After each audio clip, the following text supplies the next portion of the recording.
2 p.m. Wednesday, hump day, halfway through the week, or if the weeks have just blended together, I don't know what day it is for you. But we're back with another local business in our community. Very interesting, very, very interesting business, and very timely when it comes to, security, cybersecurity. We've heard, Zoom meetings and presentations getting Zoom bombed, where bad videos are popping up, bad things that kids should probably not see while you're in a meeting, while they're in the meeting with their students for school. These terrible videos are popping up. Well, we're going to interview a local man, local company that helps with cybersecurity. And he's a certified hacker.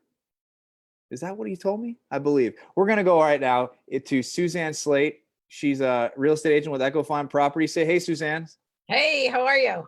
And Paul's right below me here. Paul Debogorski, owner of Corvinus It Solutions. I got it right, didn't I? I pronounced it right. So Paul is Paul. You know what? I'm gonna ask the first question, Suzanne. Then I'm gonna let you take it away. Paul, tell us a little bit about yourself, because you have a very, very interesting background. I'm what's called a certified ethical hacker, in which I'm essentially a hacker that defends businesses against hackers and other, ne'er-do-wells that might be coming across people's businesses. I'm also certified in computer forensics. I've done IT for 20-odd years, 21 years. Including with the federal government. And I speak multiple languages. I have a master's degree in information systems. I've even lived abroad for a semester at my mom's alma mater, Jagiellonian University in Poland, which is the third oldest university in Europe. And it's also the alma mater of Pope John Paul II. And also, I've been in business for myself since late 2016. And, one of the things that sort of differentiates me from other, regular IT companies is that very few people have ethical hacker certifications, as well as computer forensic certifications, which I'm also qualified in. And I've even testified before the 15th Circuit Court as an expert witness in computer evidence. So, Paul, how did you get to, when I was in computers and working in the business, we had huge tape reels. We'd take off the machine and bring them to another building and have them load them on. So how did you begin in this field and then end up being into what I think is huge right now in cybersecurity? Well, my first sort of introduction into it was actually with my Nintendo back in 1987. The first thing I learned to break with it was using, and every gamer knows this, it's the infamous Konami code, up, up, down, down, left, right, BA, select, start. It's the cheat code to use to, get you, hire everything. So, you used to use that to bypass everything and beat the game. So that's kind of how it got started. And then 92, the family got the first computer, and, it sort of snowballed from there. And I became sort of the unofficial, tech support guy for the family. And then I got my bachelor's in computer science, my master's, and then I got picked up while I was still doing my master's by the federal government to do IT support. When you got picked up in them, you worked for them as an employee? Yeah, and I worked for them for 16 years. And actually, I still, to this day, maintain my government security clearance. Wow, how interesting was that? Is there any secrets you can tell us? I tell you, but I probably have to kill you. I was just gonna say, I might have. Yeah, I actually have to renew that every 3 years, and believe me, it would put the the stuff I have to go through for that would put the Spanish Inquisition to shame. So I'm a small business owner, pretty much work for myself in real estate. And why would I need to worry about being hacked? Well, the sad fact is you need to worry precisely because you're a small business owner.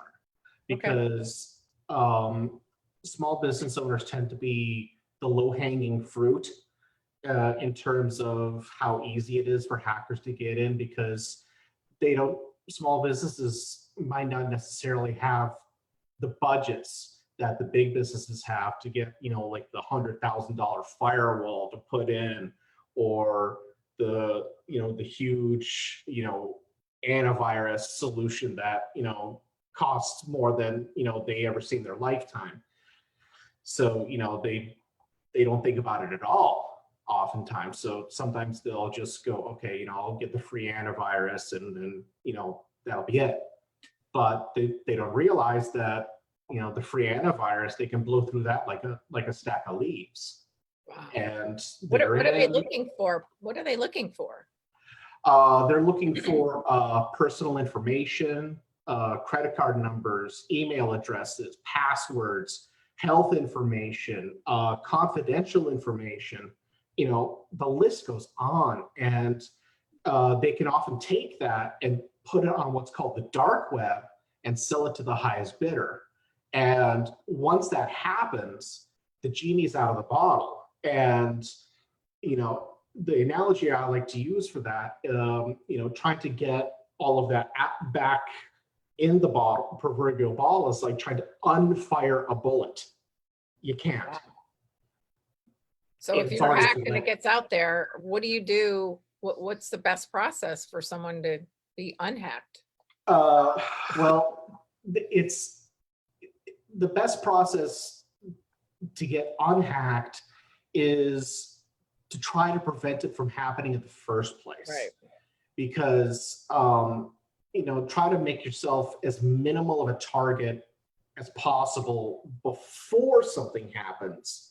Because after something happens, I guarantee you it becomes significantly more difficult. It becomes significantly more expensive and a lot more time consuming. And that doesn't even include the legal ramifications. What's the best way for somebody to get started? Like it's all, how would you explain to a layman like myself or Rob or any of our clients and businesses what to get started? Is there a certain process you would go through? Yeah, well, one of the things that you can go through is, hire someone like me, because, a perfect analogy I like to use is, I'm a computer guy. I know a lot about computers, but I'm not a real estate agent. I don't know diddly about real estate. So therefore, I go to someone who knows about real estate. I hire a real estate agent. Or if I want to, know something more about legal, I hire a lawyer. And then, I would work with the company or the person or whoever and tailor something to them that, one, won't break their budget. And usually it would involve a combination of things. One, a paid antivirus as opposed to a free one. Some kind of strong password that's hard to guess. Don't use like a dictionary word, your pet's name, kid's name, followed by 1, 2, 3, 4, or something like that. Something that's really hard to guess. In fact, there are programs out there that'll actually not only generate a password for you, but store it for you, encrypt it, so that if a hacker tries to look at it, all they see is garbage. And well, I see that all the time. If I'm going to create a new password, because everybody, if you want to look at anything online, they want you to sign in, get your email address and create a password, and it comes up and gives you a long encrypted thing. I always feel weird doing that because I'll never see it or remember it, and I know it's saved. So if it's saved, is it saved somewhere that they could get to? Yeah, especially if you use some of the more legitimate programs. One of the best ones I like to use is one called EveryKey, because one, it was actually designed by John McAfee, who was the founder Yep. and designer of the McAfee antivirus. But also, it has a secondary security feature where there's a little key fob similar to how you unlock your car. Yeah. Where if that little thing is not in proximity to your computer, password won't work. You can. How does something like that? How much does something like that cost? $100. Really? Yeah. Wow. And the best part is if you lose that little fob or it gets stolen, the program has a little switch where you can freeze it and they'll send you a new one. Wow. So Yeah. again, let's go back to a small business hires you. What do? You go in, you look at their computers. Tell me the process of what you do. Yeah. One of the things that I do is I do what's called a penetration test, where with their permission, obviously, I become the hacker and I hack their systems using the same programs, the same techniques, the same, tricks that a hacker would use to legitimately break into their systems to steal, data and whatnot. But in this case, it's to find the weaknesses and then build a report that says, okay, here's what I found, here are the weaknesses, and here's how to fix them. So that you're no longer the low-hanging fruit. And then when a hacker comes along and they try to break in, they're like, oh, wait a minute, I can't get in. This has already been fixed. Oh, okay, I'll move on. Because they tend to go for the path of least resistance. Right. And Are hackers out there looking for people like myself all day long? Or they have computer systems that are just trying to find holes all around? oh yeah. And also they do what's called, spray and pray, where they'll send those phishing emails that you hear about all the time to like hundreds of thousands of emails. And every so often they'll get a nibble. They'll get somebody to click on the link, and that's when they know, okay, I got a bite. Let me see what I can do with this person.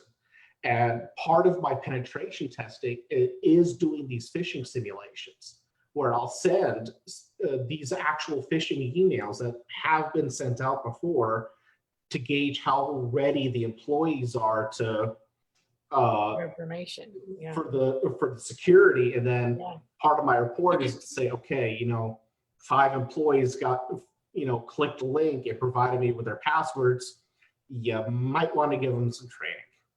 Hey, Paul, I got a quick question. When it comes to, you're talking about passwords and protecting yourself online, one thing I've always noticed, and and again, my mom's watching. She's one of my biggest fans on this show, but she's always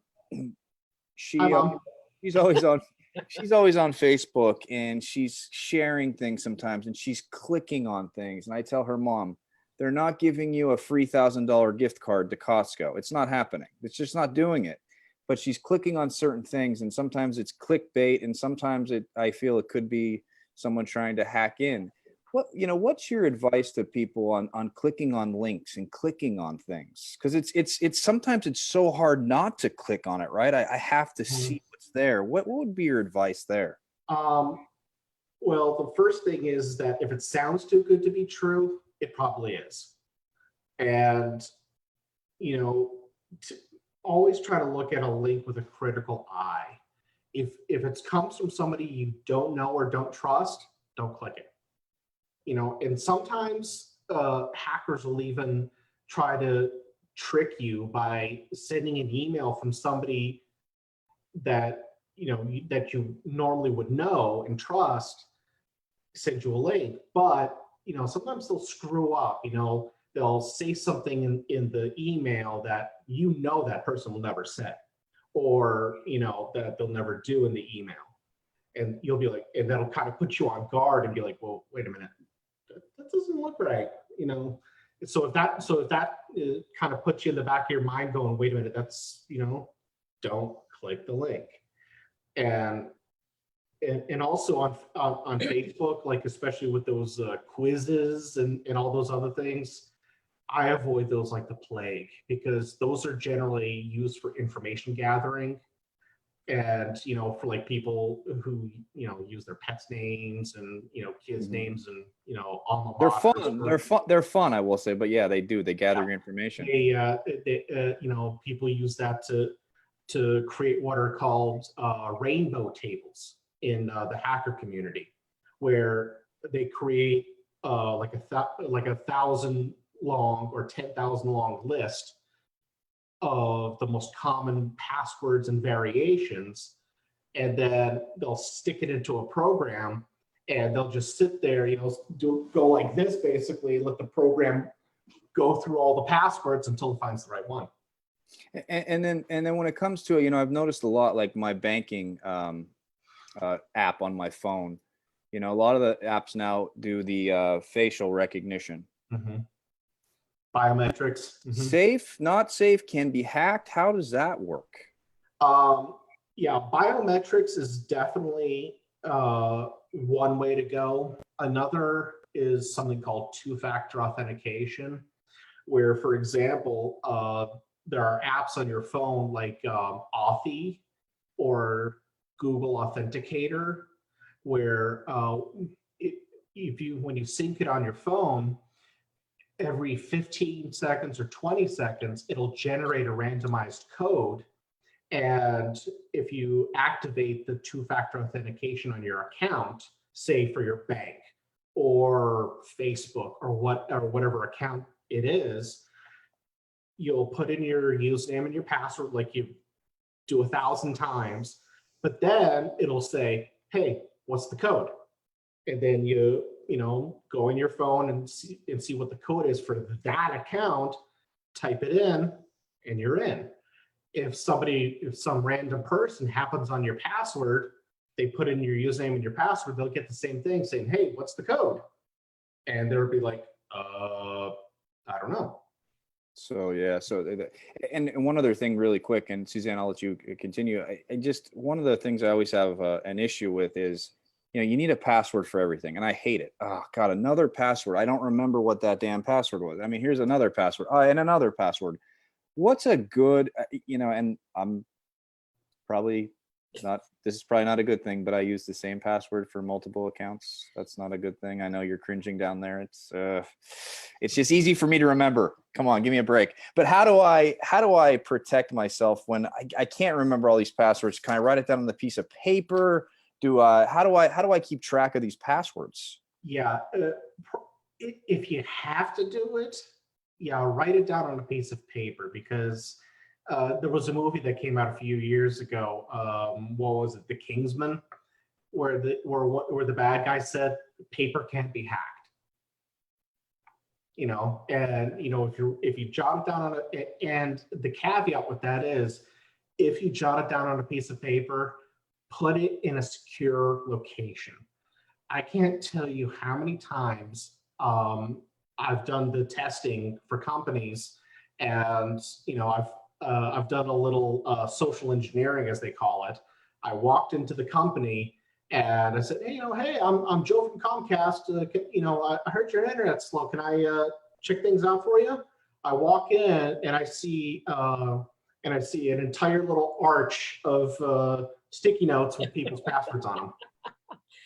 That's hilarious. Passwords. I have a question for you. I personally, and I'm sure a lot of women or even children, but I get a lot of weird things on social media through Messenger and Instagram. People, hey, how are you? And if you answer that, they're from another country and I want to get to know you. And don't do it, Suzanne. It's not Tom Brady. It's not Tom Brady. It's Tom Brady in disguise. But I know that I guess I could make a better privacy, but those people, they all say the same thing. Oh, my wife died in a car accident. I'm widow. I have children. And, it just seems, is there something out there that's happening? Yes and no, because a lot of the time those are sent out by what are called spam bots, where a computer software program, it just sits there and has like 100,000 accounts or however many it was designed to handle, and it just sits there and spits out the same message 100,000 times to 50,000 random people. Yeah. And trying to stop it, it's like a glorified game of whack-a-mole, to be honest with you, because That's scary. because once you stop one of those spam bots, 3 more will pop up in its place in other random parts of the world. Yeah. Perfect example was a lady who does a dog rescue. She contacted me because someone was spamming all of her friends with her email address from Russia, and there was little that I could do unless she was willing to pay me to go to Russia to find out whoever this person was. I don't know if you want to do person that. I've never met in my life. Go to Poland. Basically the only thing you can do at that point is to either increase your privacy settings so that you only get the messages from people who are already on your friends list, or just completely ignore them and let them peter out, because more often than not, if you acknowledge the message by replying, then the spam bot knows, hey, I just found an account that belongs to somebody with a heartbeat. I know that's a valid account. Another thing, I'm sorry, Rob. Another thing you were talking about is forensics. Tell me more about the forensics. Is that getting into the computer? I don't even know how to explain. I'll let you do it. Okay.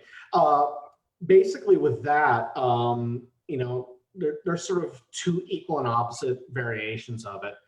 One of them is say for example, a company suspects one of their employees might be violating company policy, for example. It could be anything from they're doodling on the internet too much, or they might actually legitimately be breaking the law. And because the work computer belongs to the company has the right to bring in someone like myself without a warrant to inspect the computer, to perform a forensic analysis on it, and then present them with a report saying, okay, here's what I found, here's my recommendations, and you can do, here's what you're legally able to do as a result of it. Sometimes I find nothing. And sometimes, I might find that, they were, spending 7-8 hours a day for 6 months straight, just going on Facebook all day. Yeah. What about forensic accounting? Is that something that is also what you would have to handle? No, that's something that's a completely different animal from what I handle. Yeah. Because for that, I would have to have a degree in accounting as well. What about people getting divorces and they want to see what's in their? Yeah, that's actually one of the other things. Sort of the other side of it. Yeah. Where, for example, like a lawyer would hire me, and their client is involved in a case where there's evidence on, could be a computer, smartphone, tablet, whatever, and they need me to examine it. And I go in and examine it, and I have to follow the exact same rules of evidence for any other kind of evidence, whether it's DNA, bullet, whatever else. Because if I miss a step, that evidence gets thrown out of court in a hot second. Wow. Yeah, because they're very stringent about the rules. And in fact, every step of the way, I have to generate what's called a hash code to say that, okay, here's the code. Look how at every step of the way, the code is the same, to prove that the data has not changed all along the way, so that I can prove I never altered it, so that the evidence was the same all the way down the line. Wow. Who are your typical clients? Law firms, doctors' offices, CPAs, a lot of sometimes I'll even do a few real estate agents here and there. And but a lot of but it's generally anyone that has a lot of personal information that they need to have secured, and as well as having their IT handled by somebody that that's just above and beyond the regular old IT guy. So for those of you that are just joining us on Facebook Live, we're here with Paul Debogorski from Corvinus IT Solutions in Jupiter. Paul, if people are interested in maybe contacting you for your services, how can they get in touch with you? Best way is by phone. My number is 561-277-8347. They can also send me an email. Best email is actually contact@corvinusit.com. And it's Corvinus, right? Yeah, it.com. it.com. There was one other question I had, and it comes to that, you're online, everyone's online. They're searching on Amazon, they're on Google, they're looking at different things. And, sometimes you're putting your personal information in places, you're putting your email address, you're putting your phone number, you're putting your address, social security number. How can you protect yourself in this world we live in from a hacker getting that social security number, which seems to be the bread and butter that they do look for? That's what they want. They want the social security number. And especially now with the government sending the direct deposits with the checks, how can you, give me a tip of one of those tips to safeguard yourself from possibly getting that hacked? A really big tip would be to get yourself what's called a VPN, or virtual private network software. And if you ask 10 IT guys which one they would recommend, you're going to get 10 answers, I guarantee you. Basically what it is, it's like a connection within a connection. So like, for example, if you're at Starbucks, and you connect up to the Wi-Fi, you can see what everyone else is doing on the Wi-Fi at the Starbucks. But as soon as you connect up to the VPN connection, your connection is encrypted automatically. Not only that, it looks like your device is somewhere else in the world. For example, one of the one that I use personally is one called Ipvanish, and the servers are located all over the world, so that you can look like you're coming out of Bulgaria or Los Angeles, New York. The list goes on, and you can also sidestep restrictions that you feel would be unfair, like if your apartment building has restrictions that are you're looking at it like, well, why are they doing that? You can put on the VPN and they can't do anything about it because the connection technically isn't going through your apartment, it's going through the VPN. And if they try to look at the connection, all they're seeing is garbage, gibberish. They can't interpret the data and see, your credit card number, your social, or whatever. We have a quick question, sorry, on Facebook from Ryan, Detail Dude. He's on, one of our friends in the local community. Do they make VPN programs for cell phones as well, or just computers? As a matter of fact, they do. In fact, Ipvanish is one of the ones where they have apps. They have an app both for Android and iPhones. Interesting. And again, for those of you just joining us, it's Paul Debogorski with Corvinus IT Solutions in Jupiter. Timely conversation to have here. Protecting yourself, cybersecurity, passwords. We're talking passwords today. Ways to protect yourself. it's an interesting time that we live in, and people are always trying to get that information, trying to hack, trying to get in.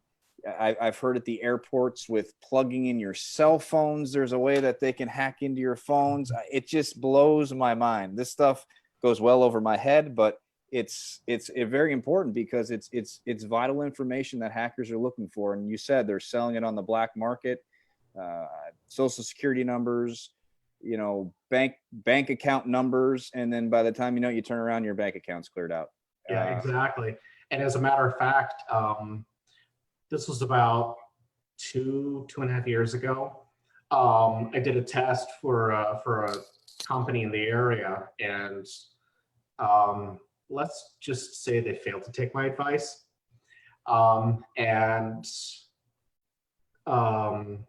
They were cleared out of 8 figures.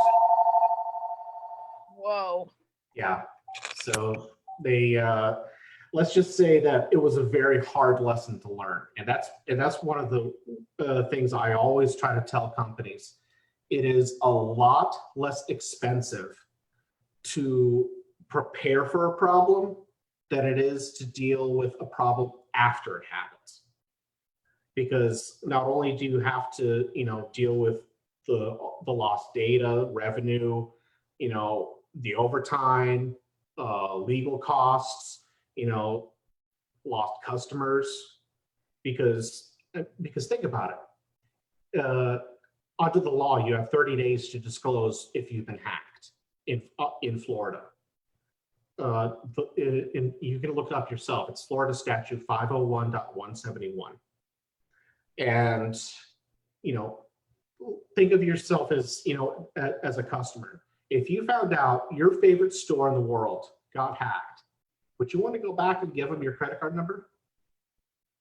No. No. You hear about it all the time. Not all the time, but you hear it in instances where. But on the flip side of that, if you found out that they hired an IT and cybersecurity company to beef up their security to the highest standards, how safe would you feel giving them your credit card number? Then I'd be fine. Yeah. Yeah.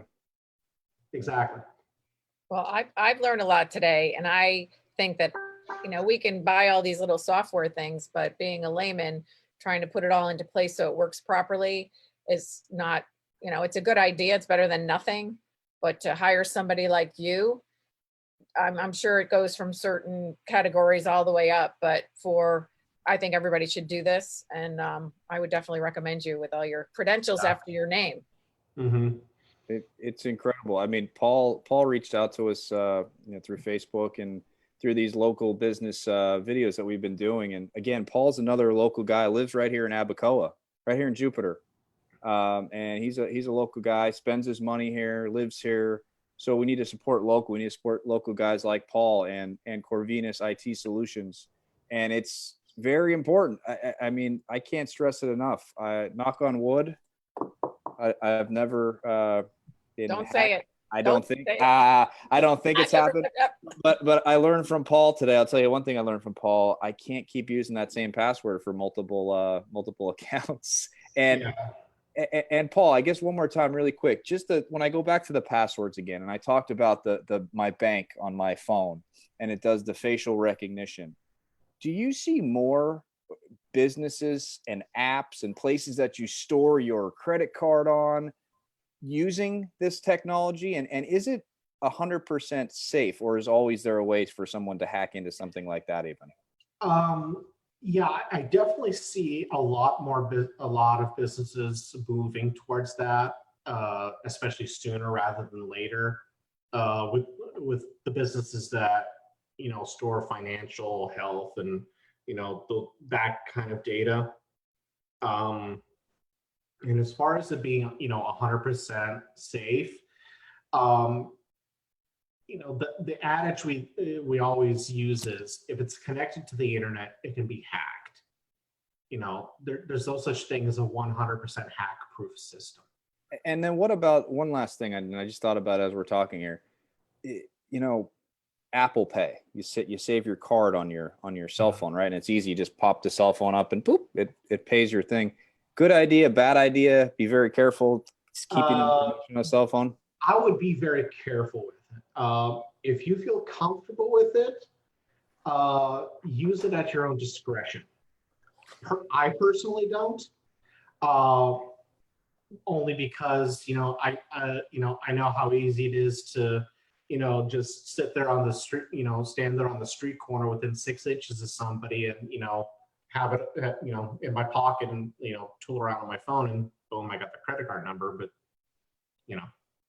And Paul does this for a living, folks. He's not coming to steal your credit card information. yeah, exactly. I would lose my certification. I have one. Now that you brought that up, I have one more question. As I do work at the Container Store part-time, and I love it there. But when I work the register, people come up and they either can choose credit or debit or international or not, put their PIN in, not put in their PIN in. Is there what's the safest way? They can use Apple Pay. They can waive their card. PIN, no PIN. What's the best secure way to pay for something in a retail store when we can go back? Personally, I think the best way now is those EMV chips, the chip cards. Yeah. Because with those, not only do you have to put it in, but with the chip, it has a certain level of encryption on it when it talks to the bank, and between the two of them, they create what's called a key, and if the key is legitimate, they say, okay, transaction approved, we're good. But if it's a chip with a debit card, it still asks for your PIN. Is the Yeah, PIN? and that creates an added level of security with that too. Okay, so use it with the PIN as opposed to. Yeah, if it's a debit, but if it's Yeah. credit with a PIN, it's just about the same. Okay. So very interesting conversation here. I mean, I learned a lot today too. And again, for anyone who's watching this now or may watch this later, Paul Debogorski with Corvinus IT Solutions in Jupiter. Paul, give your number again and website so people that may have more information or inquiring about hiring you, how they can get in touch with you. My number is 561-277-8347. And my website is www.corvinusit.com. So check them out. Professional hacker. I say that, but it's certified. Sorry. Yeah, certified ethical hacker. Certified ethical hacker. I don't want to. CEH. So this is what Paul does for a living. This is stuff that goes well over my head, but in Paul's head, this is his. He knows it from point A to point Z. Paul, I want to thank you. For reaching out to us, for coming on today and talking more about your business. Give Paul a call. He's part of the local community. Like I said, we need to support each other during these times, and it's a very important thing to do. Cybersecurity is very, very, very important. Coming up at 3:00 today, we have a hairdresser at Scylla Creations. Alyssa Regan, one of our agents, is going to be handling that interview. And then at 3:45 or 4:00, depending on how late we run, Suzanne's back again, and she's going to be with a local gym, actually a gym that I go to, F45 in Jupiter, right near the Starbucks off of Donald Ross Road. And they're going to talk about how they've, reinvented themselves since we can't be in the gym. They're doing Zoom workouts and different things like that. But thanks again, Paul. Thank you, Paul. Corvinus IT Solutions. Suzanne, thanks as always. Thank you, Rob. And we'll see you guys at 3:00. Have a great afternoon. Bye-bye. All right, thanks. Have a good one.